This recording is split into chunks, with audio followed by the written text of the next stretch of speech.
নাম বললে সকলে চিনবেন, আল্লামা জুনায়েদ বাবুনগরী রহমতুল্লাহ আলাইহি। চেনেন না আপনারা? আল্লাহর বান্দা জীবিত অবস্থায়, সুস্থ অবস্থায়, প্রকাশ্যে ভরা মজলিসে হাজার হাজার জনতার সামনে বলে গিয়েছে, এই শাহবাগে গিয়ে নাস্তিক বেঈমানের সঙ্গে একাত্মতা পোষণ করেছে যে সেই তথাকথিত আল্লামা ফরিদউদ্দীন মাসুদ। স্পষ্ট হুজুর বলেছে সে একটা ভণ্ড আর একটা মুনাফিক ছাড়া কিচ্ছু না। আলাদা আলাদা ভাবে তো বলেছেই, এমনকি ভরা মজলিসে পর্যন্ত বলেছে, এমনকি শাইখুল হাদিস ইবনে শাইখুল হাদিস বাইতুল মুকাররমের সামনে দাঁড়িয়ে পর্যন্ত বলেছে। এই টঙ্গীর মাঠে 2019-এ সম্ভবত 1 ডিসেম্বর যে বিশাল মারামারি হলো, শত শত ছাত্র আহত হলো, অনেকের মাথা ফাটলো, অনেকে চিরতরে লেখাপড়া থেকেই ছিটকে গেল, এই যে বিশাল ওলামা তালাবার রক্ত ঝরলো, এর পেছনে সবচেয়ে বড় দায় সেই কথিত আল্লামা শাহবাগী হুজুর ছাড়া দ্বিতীয় কারণ না। কারণ তার প্রতিষ্ঠানেই তার রাত কাটিয়েছে এবং সেখান থেকে গিয়ে সকালবেলা আলেমদেরকে, ছাত্রদেরকে পিটিয়েছে।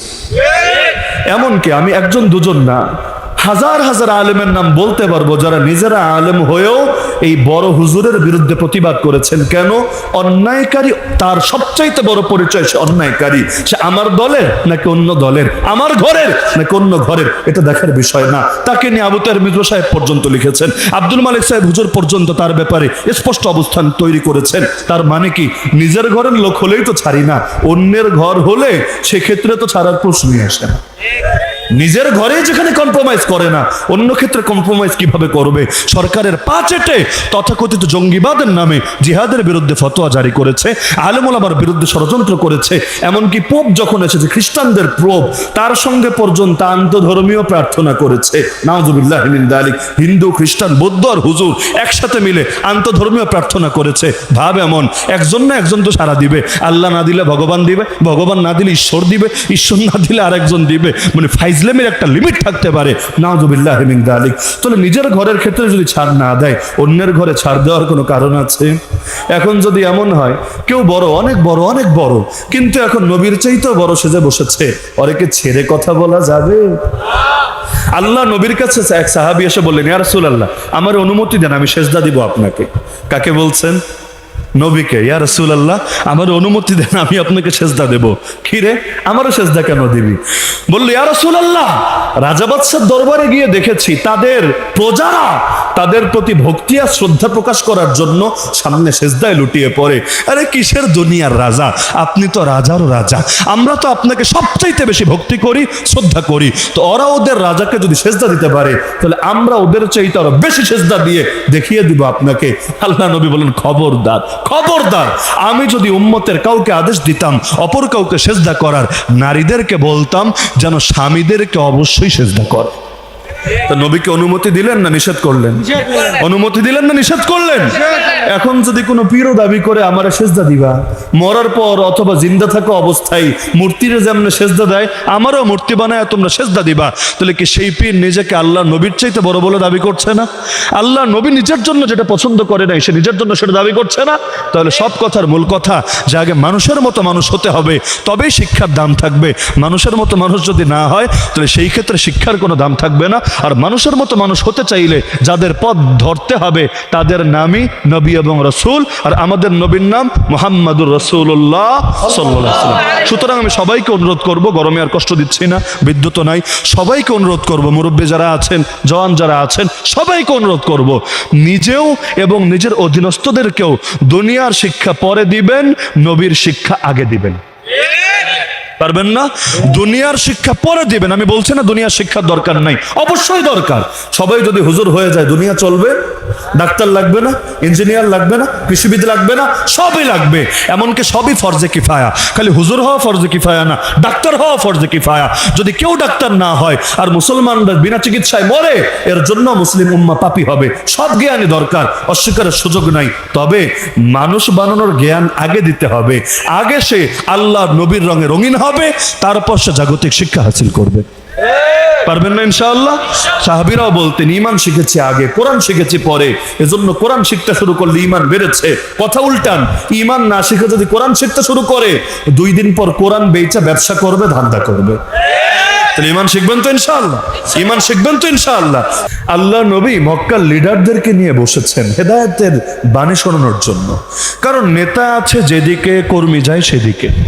নেতা যদি হেদায়েতের পথে চলে আসে, কর্মীর বাকি থাকবে না, কর্মীও সহজেই হেদায়েতের দিকে ধাবিত হবে। তা আল্লাহ নবী নেক নিয়ত নিয়ে ইখলাসের সঙ্গে বসেছেন নেতাদেরকে ধর্ম বোঝানোর জন্য। তো এখন নবীর সামনে বড় বড় ফিগাররা, বড় বড় নেতারা বসা। এমন সময় এক অন্ধ সাহাবী আসলো নবীজির সোহবতে, যার নাম যার নাম কি নাম? আব্দুল্লাহ ইবনে উম্মে মাকতুম রাদিয়াল্লাহু আনহু। তিনি তো অন্ধ মানুষ, চোখে দেখেন না। এখন এসে তিনি তো আর দেখছেন না নবী কি কাজে আছেন, সামনে কারা বসা। তিনি এসে ডাক দিলেন, ইয়া রাসূলুল্লাহ। তিনি ভেবেছেন নবী হয়তো তাকে কিছু নসিহত করবেন, কিছু উপদেশ দিবেন, উপদেশগুলো তার জীবনে বড় কাজে আসবে, এখান থেকে তিনি ইলম আমল শিক্ষা করবেন। কিন্তু তিনি তো জানেন না নবী কত বড় ব্যস্ত একটা কাজে আছেন। দুনিয়ার মধ্যে দেখবেন যখন বড় বড় লোকদের সঙ্গে কেউ বৈঠক করে, একেবারে দরজা টরজা লাগিয়ে সামনে পিএস দাঁড় করিয়ে রাখে, খবরদার কেউ যাতে ভেতরে উকিও না দিতে পারে, স্যার জরুরি মিটিং এ আছে, এভাবে করে। তো আল্লাহ নবী তো আর আলাদা করে পিএস আর দারোয়ান দাঁড় করিয়ে রাখেন নাই, কাউরে আসতে দিবা না। তো সে চলে এসেছে স্বাভাবিকভাবে, এখন এসে ডাকও দিয়েছে। আল্লাহ নবী একটু বিরক্ত হলেন। নবী বিরক্ত হয়ে ভ্রু কুচকে ফেললেন। ভ্রু বুঝেন তো?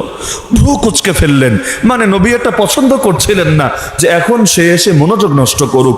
কোরআন মাজিদ 30 নম্বর পারার 3 নম্বর সূরা, সূরা আবাসা। অনেকে হয়তো মুখস্থ না থাকলেও তেলাওয়াত শুনেছেন, আবাসা ওয়া তাওয়াল্লা।